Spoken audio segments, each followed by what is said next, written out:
Good evening, everyone. My name is Tanya DeGand, and this is my presentation, my final presentation for Professor Joy, and it's going to be about alternative for families cognitive behavioral therapy, our tool to prevent child abuse. First, we're going to start by asking what is child abuse? The definition of child abuse, according to the CDC, child abuse is the physical, sexual, or emotional maltreatment or neglect of a child or children. And it also records that in the United States, the Center for Disease Control and the Department for Children and Families define child maltreatment as any act or series of acts of commission or omission by a parent or other caregiver that results in harm, potential for harm, or threat of harm to a child. What is child abuse? Continuing, there are four major types: physical, emotional, neglect, or sexual. Physical is causing physical injury to a child. Emotional is psychologically damaging a child. And neglect is ignoring the child's needs, or sexual, inappropriate sexual conduct with the child. And where does child abuse occur?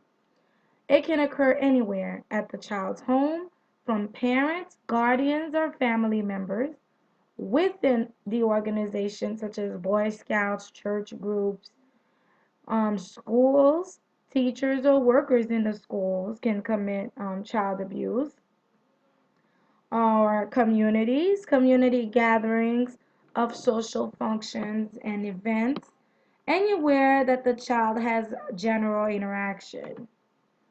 And who can prevent child abuse? Anyone, not just law enforcement. It's the responsibility of the community as a whole to prevent child abuse. Anyone can do their part. Ignoring a problem does not make it go away. Nothing is special is needed. Victims often cannot help themselves. Children are often abused by their caregivers or their immediate family members. So we ask, how can we prevent child abuse? Of course, education is the key. Parents need to educate their children. Caregivers can educate as well, and the community. The power of many.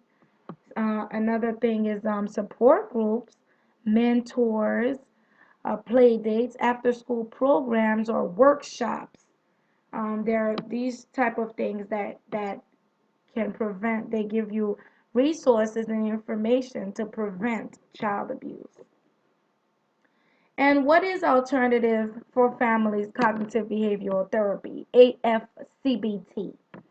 AF-CBT is an evidence-based intervention that targets diverse individual child and caregiver characteristics related to conflict and intimidation in the home, the family context in which aggression or abuse may occur. This approach emphasizes training in intra and interpersonal skills designed to enhance self-control and reduce violent behavior.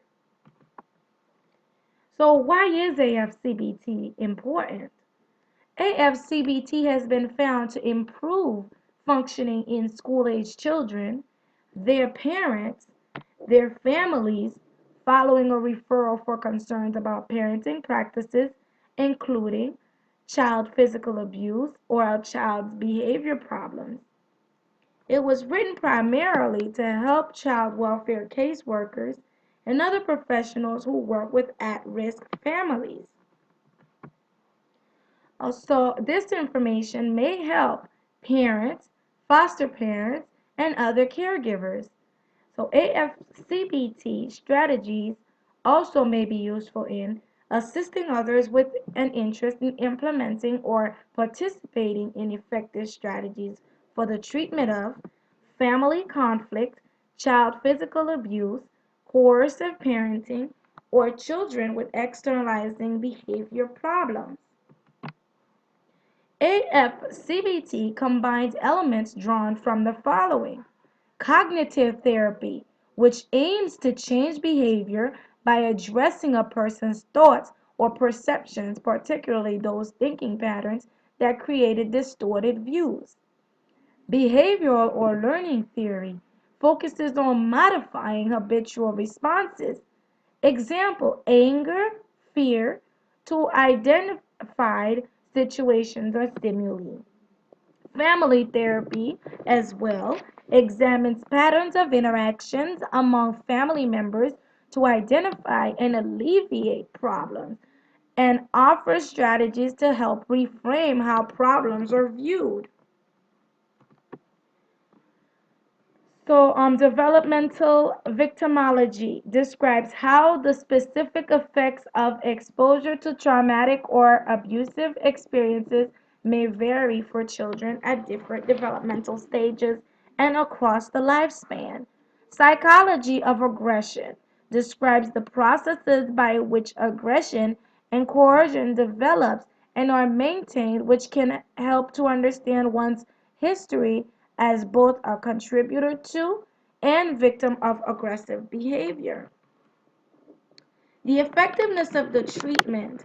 During the past 4 decades, the procedures incorporated into AF-CBT have been evaluated as effective in improving child or parent and family functioning, promoting safety and or reducing abuse risk or re-abuse among various populations of parents, children, and families by using several procedures. AF-CBT procedures.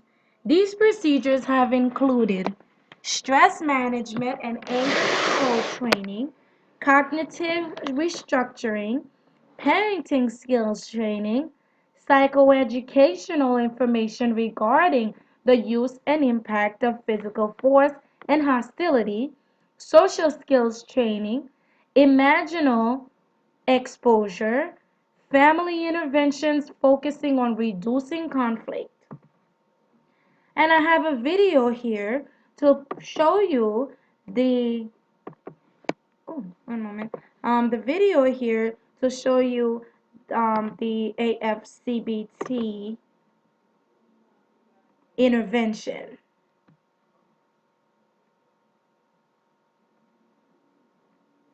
Go. Hi, how are you? My name is Tanya, and your name? Sabrina. Hi, Sabrina. It's very nice to meet you. Thank you. Sabrina, feel free to grab one of our items here. It's nice meeting you. Thank you. Okay, like I said, my name is Tanya. I'm going to be your therapist, okay? Okay. Okay, so Sabrina, do you know why you're here? Yes. Um, my dad, there was a big fight at my house on Friday, and the police came, and they removed me from the house, and now I'm staying with a family. Oh, okay. Well, how do you feel about that? I feel good. They're very nice people, but I really miss my mom and my brother and my sister. Okay. Okay, well, Sabrina, let me tell you a little bit about our program. Okay, so first of all, this therapy is called Alternative for Family Cognitive Behavioral Therapy. And what we do is we work with, the abuse victim like yourself, and we also work with the families. Like I will be meeting with your dad, to get to the root of this and just make it easier on you so that this doesn't happen again, okay? So I'm going to meet with you for 12 weeks. We're going to meet once a week. This particular program is called Kids First. And what we do is we focus on the children and making sure that they're safe. And I'm going to meet with your dad and, making sure that he understands and, educate him on the right way without, the abuse and everything else, okay? And just like I said, this is a safe place, And whatever we talk about and whatever we discuss is kept confidential. So feel free, to confide in me. You can tell me anything, okay? Okay. Alrighty. So, how do you feel? Like, what's been going on? Um, How do you feel right now? I really miss my house and my family. Okay. But just like I said, we're gonna work on that and make sure that the abuse stops and you're back home with your family, okay? Okay, thank you. Okay. Okay, so Sabrina, I'm gonna meet with you next week. So like I said, it's a 12-week process. So we're gonna meet next week. I'm gonna meet with Dad now and have a little chat with him, okay? Okay. Okay, honey. Well, it was nice meeting you. Thank you. Nice meeting you too. Okay, you have yourself a good day.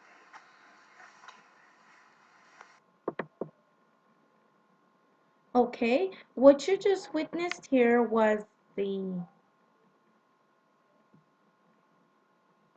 what you just witnessed here was the intervention between a young lady who is an abuse victim and she's undergoing the AF-CBT intervention, which she'll be meeting, with the therapist, and then her family. It's going to be the family-based um, therapy.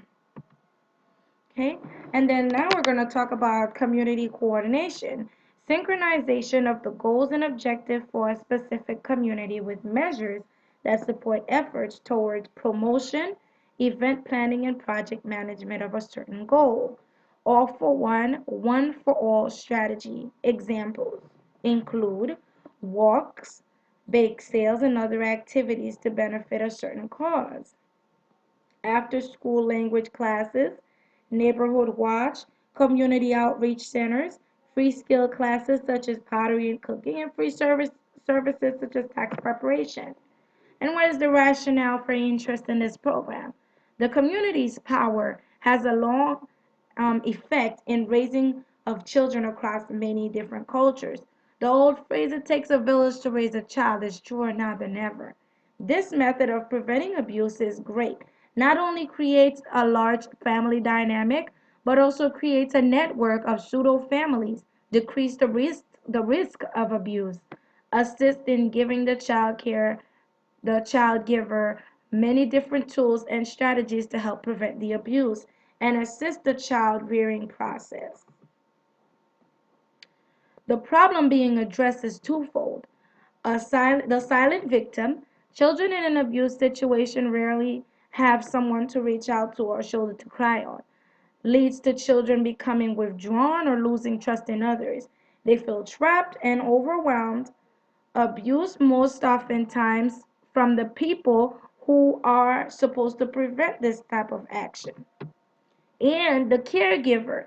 The article uses many different techniques and tools, gives parents a new method to learn and give new avenues to assist in the area of child rearing. This strategy allows for a full circle resolution to many factors that contribute to child abuse and its continuation.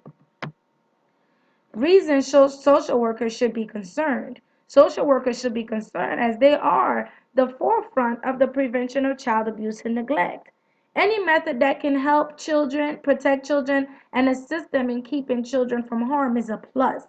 The resources of a social worker are limited at best. Any method which allows social workers to be proactive while not stretching their limited sources, a key driver of child safety. At the forefront of, okay, in Western countries, preventing child abuse is considered a high priority. And okay, I also put that the different jurisdictions have developed their own definitions of what constitutes as child abuse, purpose of removing a child from his or her family, and prosecuting a criminal charge. The value of the program. The program is valuable because it prevents child abuse, educates the community, educates parents, teaches new strategies, and creates more choices.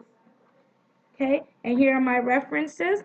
This concludes the my presentation here of AF-CBT.